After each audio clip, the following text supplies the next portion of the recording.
नीम के छाल की चाय। इनके सारे सामान निकाल कर फेंको और इन लोगों को धक्के देकर घर से बाहर निकाल दो। नहीं नहीं सेठ जी, आप हमें घर से बाहर निकाल देंगे तो हम कहाँ रहेंगे। हम आपका पैसा सारा दे देंगे। सेठ जी, वैसे भी हमने आपका पैसा कुछ दे दिया है। तुम कहीं भी जाओ, मुझसे क्या, तुम जियो या मरो, मुझसे इससे कोई फर्क नहीं पड़ता है। तुम मेरे सारे पैसे चुकाओ, नहीं तो घर छोड़कर जाओ। सेठ जी, मुझ पर तरस खाओ, मेरा बेटा आपका सारा पैसा लौटा देगा। करीब 1 साल पहले टिंकू की मां ने टिंकू की पढ़ाई के लिए गांव के एक सेठ से पैसे उधार लिए थे। लेकिन टिंकू की पढ़ाई में इतने पैसे लगे थे, फिर भी उसे 10-12 हज़ार की नौकरी मिलती थी और सेठ के पैसे का ब्याज भी नहीं दे पाता था। फिर टिंकू सेठ का पैसा चुकाने के लिए बहुत सारे काम करता था, फिर भी उसका पैसा ना चुका सका। पैसा समय से ना देने पर अब सेठ ने उसके घर पर कब्जा कर लिया था।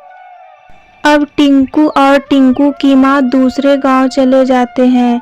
वहाँ टिंकू का एक दोस्त उसको और उसकी माँ को रहने के लिए अपना एक घर किराए पर दे देता है। टिंकू उस गांव में बहुत दिनों तक काम की तलाश में लगा रहता है, फिर भी उसे कहीं काम नहीं मिल पाया। थक हार करके टिंकू एक पेड़ के नीचे बैठ जाता है। क्या बात है बेटा, तुम थके थके से लग रहे हो। लगता है तुम इस गांव में नए आए हो। हाँ अम्मा, मैं कई दिनों से काम की तलाश में लगा हूँ, फिर भी मुझे इस गांव में कोई काम काज नहीं मिल रहा है। अच्छा, अकेले आए हो बेटा कि और कोई है? जी अम्मा, मैं और मेरी माँ भी पास में ही मेरे दोस्त का हमने मकान किराए पर लिया है। उसका किराया भी नहीं दे पा रहा हूँ और खाने को भी कुछ जुगाड़ नहीं मिल पा रहा है।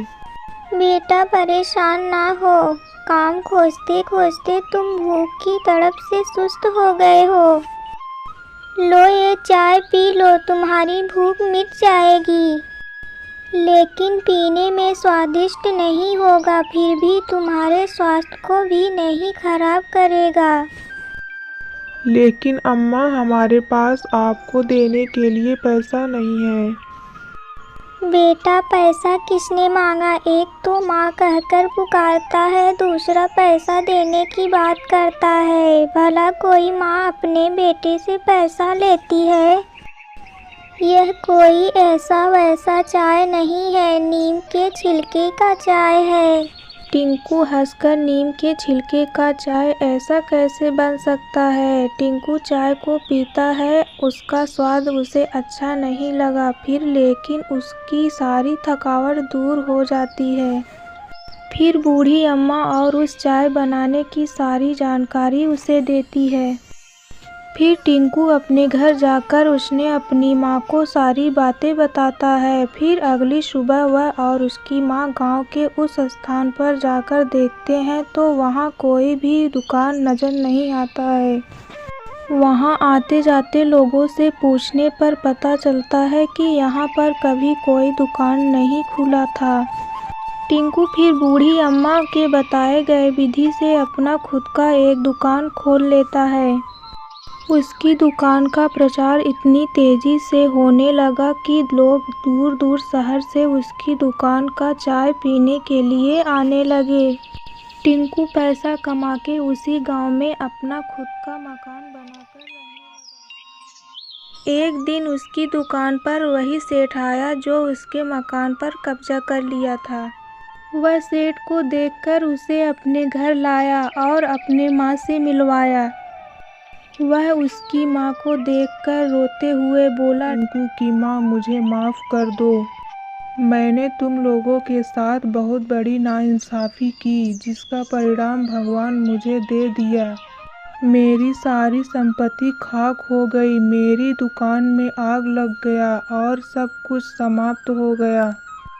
अरे सेठ जी, ऐसी कोई बात नहीं, हमारे घर रहिए, आपको किसी भी चीज़ की कमी नहीं होने देंगे।